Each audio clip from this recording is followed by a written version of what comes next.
ಕರ್ನಾಟಕ ನಾಡಿನ ಜನತೆಯ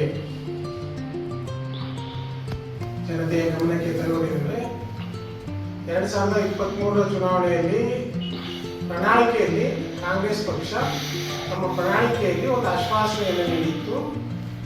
ವರ್ಷಕ್ಕೆ 200 ಕೋಟಿ ರೂಪಾಯಿ ಮೊತ್ತ ಬದಿಗಿಟ್ಟು ಲಿಂಗತ್ವ ಅಲ್ಪಸಂಖ್ಯಾತರ ಅಭಿವೃದ್ಧಿಗಾಗಿ ಶ್ರಮಿಸಲಾಗುವುದು ಅಂತಕ್ಕಂಥ ಆಶ್ವಾಸನೆ ನೀಡಿದ್ರು. ಅದು ಇಲ್ಲಿವರೆಗೆ ಪೂರ್ಣಗೊಂಡಿಲ್ಲ ಅಥವಾ ನಿಗದಿ ಇರ್ತಾ ಇಲ್ಲ.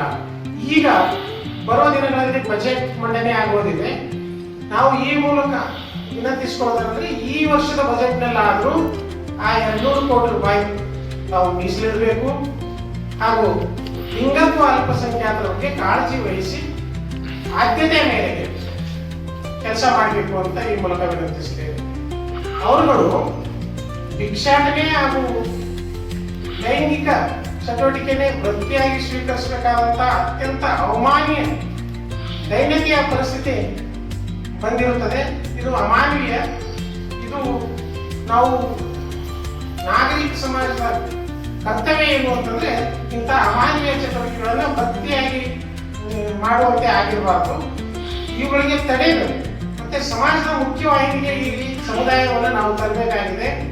ಸಮಾಜದ ಮುಖ್ಯವಾಹಿನಿಗೆ ಬರಬೇಕಾದಾಗ ಅವರು ಸ್ವ ಉದ್ಯೋಗ ಮಾಡ್ಕೊಳ್ತಕ್ಕಂಥದ್ದು ಅಥವಾ ಬೇರೆ ಉದ್ಯಮಗಳಲ್ಲಿ ಉದ್ಯೋಗಿಯಾಗಿ ದುಡಿಲಿಕ್ಕೆ ಬೇಕಾದಂತಹ ಕೌಶಲ್ಯಗಳನ್ನು ಅವರಿಗೆ ಅಭಿವೃದ್ಧಿಪಡಿಸಿ ಅವರಿಗೆ ತರಬೇತಿ ಕೊಟ್ಟು ಸಮಾಜದ ಮುಖ್ಯವಾಹಿನಿಗೆ ತರಲು ಸರ್ಕಾರವು ಪ್ರಯತ್ನಿಸಬೇಕು ಅಂತ ಹೇಳಿ. ಅದಲ್ಲದೆ ಇಂಥ ಲಿಂಗತ್ವ ಅಲ್ಪಸಂಖ್ಯಾತರು ಹುಟ್ಟದಂತ ಕುಟುಂಬದಿಂದ ತ್ಯಜಿಸಲ್ಪಡ್ತಾ ಇದ್ದಾರೆ ಹಾಗೂ ಸಮಾಜವು ಇವರನ್ನ ಸ್ವೀಕಾರ ಮಾಡ್ತಾ ಇಲ್ಲ. ಈ ಅಮಾನವೀಯತೆ, ಈ ಕ್ರೌರ್ಯವನ್ನ ತಡೆಗಟ್ಟಲಿಕ್ಕೆ ಸರ್ಕಾರಗಳು ಸಮಾಜದ ಮಧ್ಯೆ ಜಾಗೃತಿ ಅಭಿಯಾನಗಳನ್ನು ಹಮ್ಮಿಕೋಬೇಕು ಅಂತ ಈ ಮೂಲಕ ಹೇಳಲು ಬಯಸ್ತೇವೆ. ಯಾಕಂದ್ರೆ ಸಮಾಜದಿಂದ ನೀವು ಒಬ್ಬರನ್ನ ಉಪೇಕ್ಷೆ ಮಾಡಿದ್ರಿ, ಅತಿಯಾಗಿ ಉಪೇಕ್ಷೆ ಮಾಡಿದಾಗ ಅವರು ಹಿಂಸಾತ್ಮಕವಾಗಿ ಪರಿವರ್ತನೆಗೊಳ್ಳುವಂತ ಸಾಧ್ಯತೆಗಳಿರ್ತವೆ.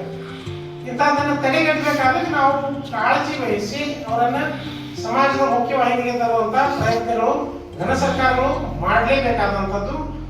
ಈ ಮೂಲಕ ಸರ್ಕಾರಕ್ಕೆ ವಿನಂತಿಸ್ತೇವೆ. ಅವರಿಗೆ ಆದ್ಯತೆಯ ಮೇರೆಗೆ ವಸತಿಯನ್ನ ನೀಡಬೇಕು ಹಾಗೂ ತರಬೇತಿಗಳು ನೀಡಿ ಉದ್ಯೋಗಕ್ಕೆ ಮಾರ್ಗ ಮಾಡಿಕೊಡ್ಬೇಕು ಅಂತ ತಮ್ಮ ಮೂಲಕ ಕರ್ನಾಟಕದ ಘನ ಸರ್ಕಾರದಲ್ಲಿ ಇನ್ನೊಮ್ಮೆ ವಿನಂತಿ ಮಾಡಿಕೊಳ್ತೇವೆ. ಧನ್ಯವಾದಗಳು.